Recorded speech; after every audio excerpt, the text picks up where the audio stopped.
For our first story, we have Am I the ass for telling my boss that if she wants this little girl to be suspended, she can tell the parents herself? I'm the lead teacher in a 2-year-old room at a daycare. I have a little girl in my class, Sophie, that has had an issue with biting the past couple days. Sophie is usually very sweet and she's very intelligent. She's almost fully potty trained at 28 months old. But she has a pretty severe speech delay and her mom was taken to the hospital by ambulance last weekend and Sophie hasn't seen her since the ambulance took her because the hospital doesn't allow children under 5 to visit. All of this is to say I strongly believe the biting is a reaction to the mom's hospitalization and her inability to communicate. The way biting is typically handled is the parents get a warning after the first incident, they're suspended for 2 days after the second incident, and we consider expulsion after the third incident.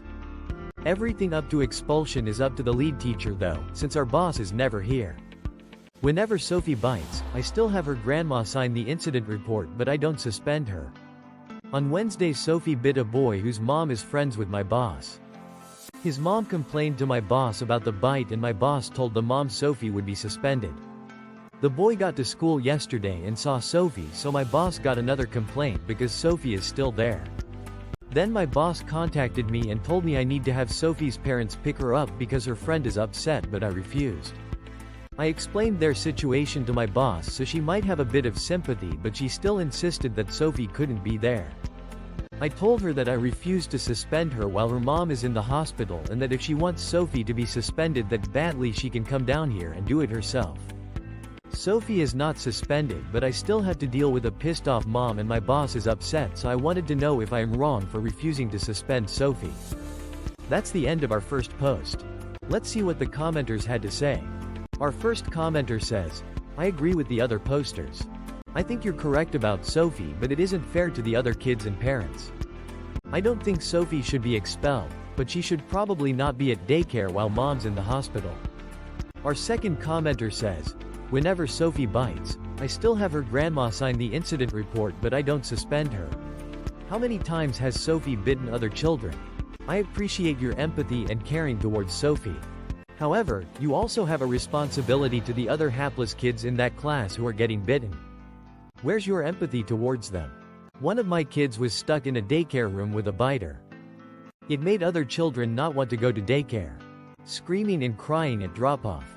Finally the kid bit the absolute shit out of another kid right in the face.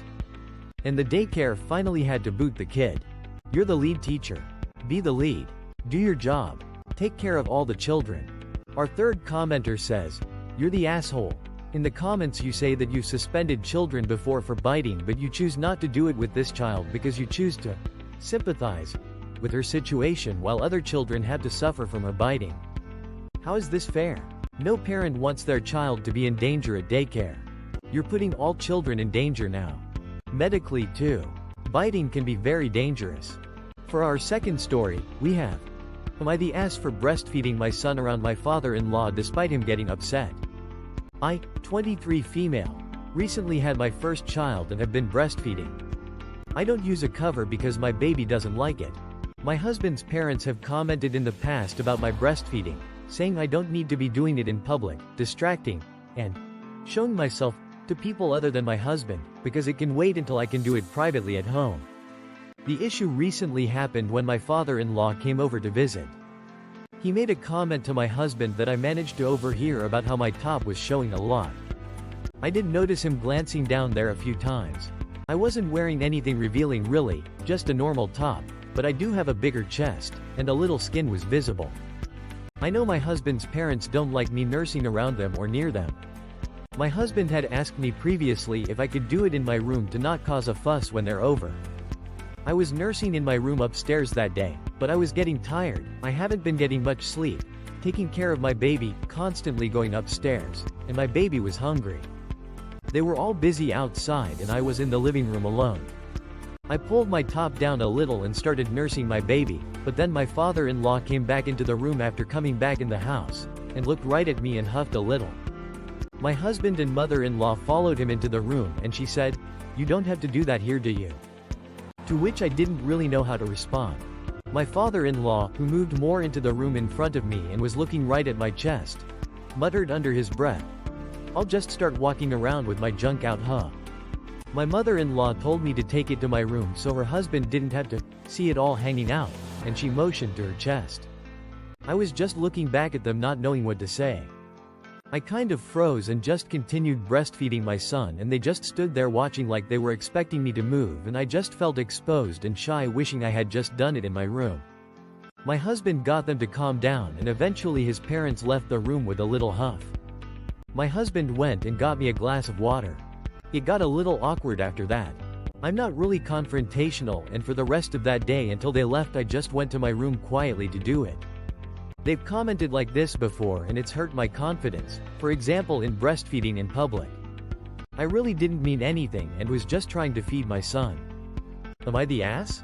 That's the end of our second post. Let's see what the commenters had to say.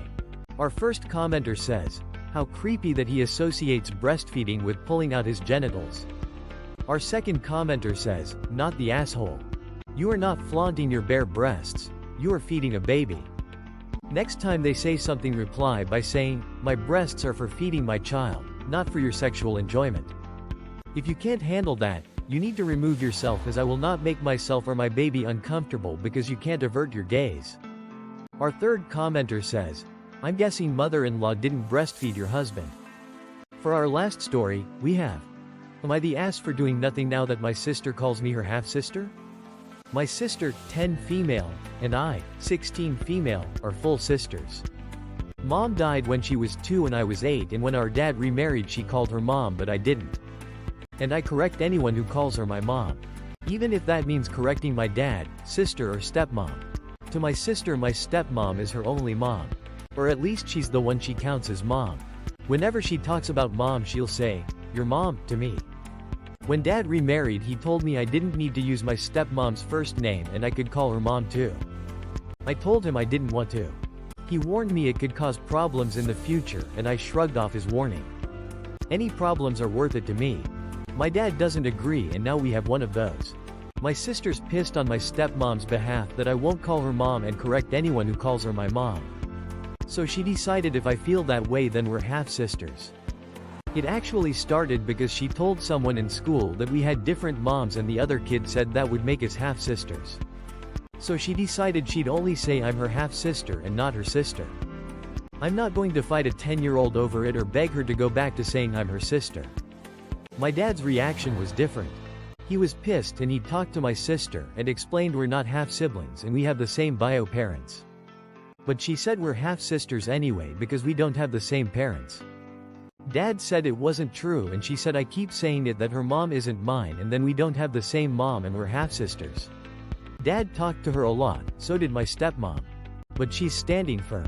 Dad's more pissed at me than her. He blamed me for it, saying he warned me that there'd be consequences for drawing such hard lines.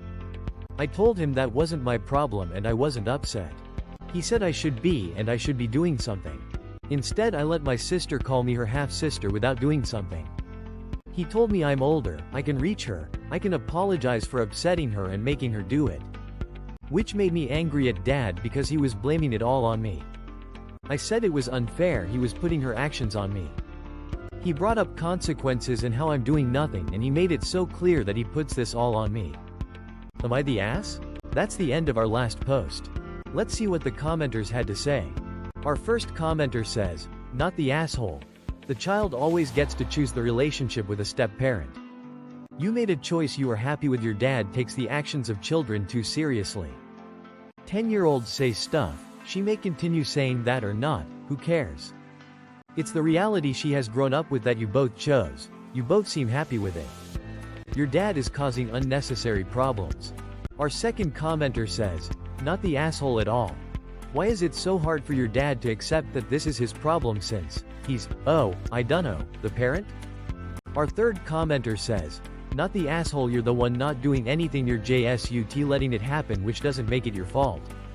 You have no control over what your sister says and you just letting her do what she wants, just like how your dad should with you.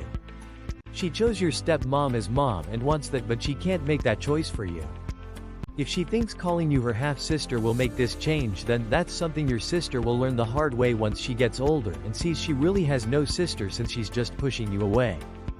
Your dad needs to actually step up and be a parent if he has such a problem with her calling you her half-sister just because you won't call your stepmom, mom. That's all for today. If you enjoyed, please leave a like and subscribe. Thank you, and have a wonderful day.